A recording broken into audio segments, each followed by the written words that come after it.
Swastika Ara from second year of class, representing Matushri K.M. Patel College. First of all, I would like to wish you a very happy 73rd Republic Day by saying, with freedom in mind, strength in words, pureness in blood, faith in hearts, and pride in souls, let us salute our Republic Day and let us salute our India on this Republic Day. Today, when few Indians talk about the fear of losing the basic rights that the Constitution has given to us, this day becomes more important because this day is the birthday of the Constitution of India, which was drafted by Dr. Babasaheb Ambedkar. It reminds us about our duties and responsibilities towards our country. Although we had celebrated this day as a national festival since our childhood, but as we grow up, we understand the more importance of this day.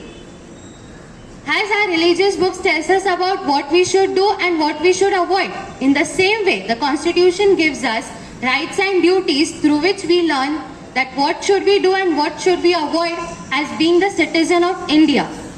Though we have diversity in all terms, but we are one and equal under our Constitution.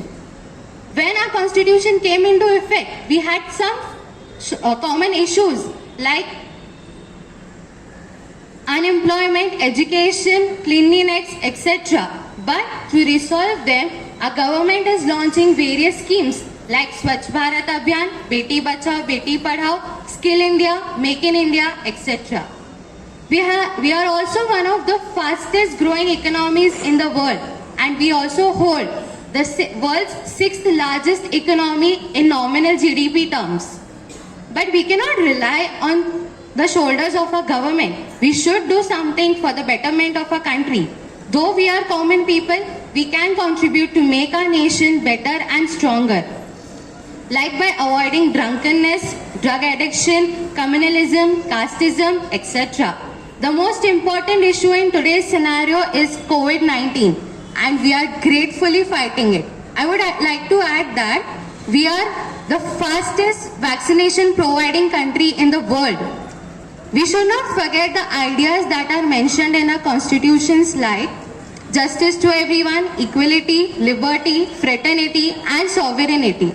And we should also not forget the visions of our great leaders, as patriotism is just like the charity that begins from home. Before concluding, I recall the famous saying of Mark Twain.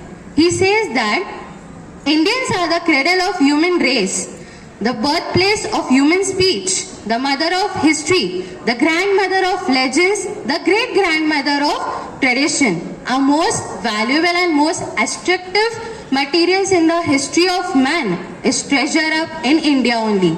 Thank you so much.